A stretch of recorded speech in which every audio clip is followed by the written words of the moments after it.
घमंड तो मेरे भाई महाभारत में अर्जुन का नहीं चला तो बाकियों का क्या। कभी भी है ना, जब कुछ चीज़ें आपके अंदर नॉलेज आए, थोड़ा सा अगर नॉलेज आए तो वहाँ उछलना मत शुरू करिए, कूदना मत शुरू करिए, अपने आप को दिखाना मत शुरू करिए। यूँ समझ लीजिए कि अभी सीखने की बहुत ज़्यादा उम्र है, बहुत कुछ सीखना बाकी है, अभी तो आप कुछ भी नहीं है। तो आज का मैं एक छोटा सा व्याख्या आपको बताता हूँ।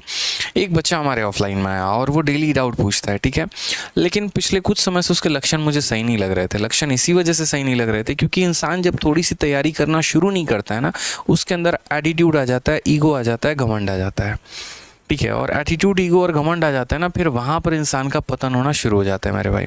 उस बच्चे के अंदर 4 सवाल करने के बाद इस लेवल का कॉन्फिडेंस आ जाता है कि बाकी बच्चों को यूँ समझना शुरू करेगा, अरे तुम कुछ नहीं हो हमारे आगे, हम ही स्टार आदमी हैं, ठीक है। तो यहाँ पर एक छोटी सी बात बोलना चाहूँगा मेरे भाई, चाहे वो सिर्फ उस बच्चे का एग्जाम्पल लेके मैं आपको ये बात कह रहा हूँ क्योंकि वो आप रिलेट कर पाओगे उस बात को लेकर। ऐसे तो कई सारे लोग अभी घमंड में चकना मतलब ऊपर ही चढ़े जा रहे हैं, ईगो एटीट्यूड भर भर के सर चढ़ के बोल रहा है। तो एक छोटी सी बात ध्यान रखना कि घमंड तो मेरे भाई महाभारत में अर्जुन का नहीं चला तो बाकियों का क्या चलेगा। अर्जुन जो कि इस दुनिया के सबसे बड़े धनुधर थे, ठीक है, उनसे ज़्यादा धनुष की कला किसी को नहीं थी मेरे भाई। एकलव्य को भी थी, कर्ण को भी थी, बहुत लोगों को थी, लेकिन जो इतिहास में माना जाता है वो ही मैं कह रहा हूँ। उनका घमंड टूट गया। याद है, एक बार महाभारत की एक छोटी सी व्याख्या मैं आप लोगों से शेयर करता हूँ। जब युद्ध हो रहा था ना अर्जुन और कर्ण के बीच में मेरे भाई, तो एक तीर आपका अर्जुन चलाते थे कर्ण के रथ के ऊपर और एक तीर जो है वो कर्ण चलाते थे आपको अर्जुन के रथ के ऊपर, ठीक है। जब अर्जुन तीर चलाते थे ना तो कर्ण का जो रथ है वो थोड़ा दूर जाता था, और जब कर्ण भी आपका जो है तीर मारते थे अर्जुन के रथ के ऊपर तो वो भी काफ़ी पीछे घसक के जाता था, ठीक है। लेकिन वहाँ पर जो हमारे वासुदेव थे, जिनको मैं सबसे बड़ा अपना मेंटोर मानता हूँ, लोग पूछते हैं कि सर आपके लिए सबसे बड़ा मोटिवेशनल स्पीकर कौन है, गुरु कौन है, तो मेरे लिए तो वासुदेव है, ठीक है, श्री कृष्ण है मेरे भाई यहाँ पे।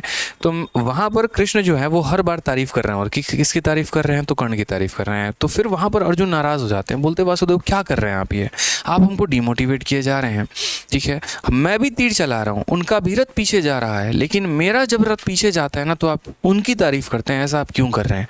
वहाँ पर एक बहुत प्यारा सा जो है जवाब दिया वासुदेव। उन्होंने कहा कि यार देखो अर्जुन, एक बात ऐसी है यहाँ पे कि आपका जो रथ है ना वो एक साधारण रथ नहीं है, उस रथ पर मैं स्वयं विराजमान हूँ, ठीक है। इस पूरे सृष्टि के रचयिता यहाँ पर जो है वो विराजमान है।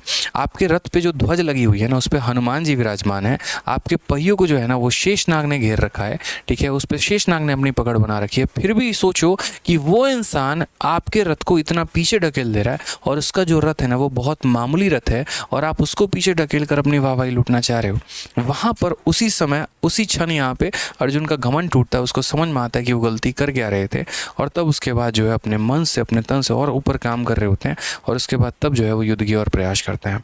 तो मैंने कहा ना कि अर्जुन का भी घमंड महाभारत में नहीं रहा तो किसी और का क्या ही रहेगा।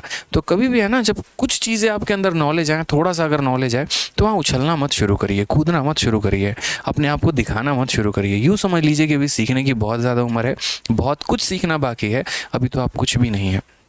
ये एसएससी एक बहुत छोटी सी एग्ज़ाम है, अभी तो कई सारे एग्ज़ाम्स हैं यार, यूपीएससी हैं और भी बड़े बड़े एग्ज़ाम्स हैं यहाँ पे। तो आपने सब कुछ प्राप्त अभी नहीं किया, अभी बहुत कुछ प्राप्त करना बाकी है, ठीक है। अगर कोई एक एमएलए बनता है तो चाहत होती है एमपी बनने की, एमपी बनता है तो चाहत होती है सीएम बनने की, सीएम बनता है तो चाहत होती है पीएम बनने की, ठीक है। तो इसलिए चाहत और ये पद जो है वो कभी कम नहीं है, और पीएम बनने के बाद भी वो पोजीशन चंद समय तक रहता है, वो सत्ता का नशा कुछ समय तक रहता है।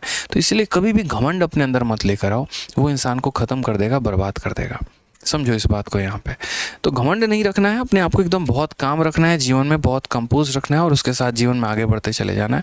फिर तो देखो सारी चीज़ें यूं यूं यूं प्राप्त होती चली जाएंगी, ठीक है। तो यार देखो, वीडियो अच्छी लगती है ना तो लाइक ज़रूर किया करो यार। आप लोगों के लाइक से बहुत मोटिवेशन मिलती है, बहुत हिम्मत मिलती है और पढ़ाने की, और अच्छा करने की, और बढ़िया कंटेंट लेकर आने की, और साथ में वीडियो को हर जगह पे शेयर भी किया करो।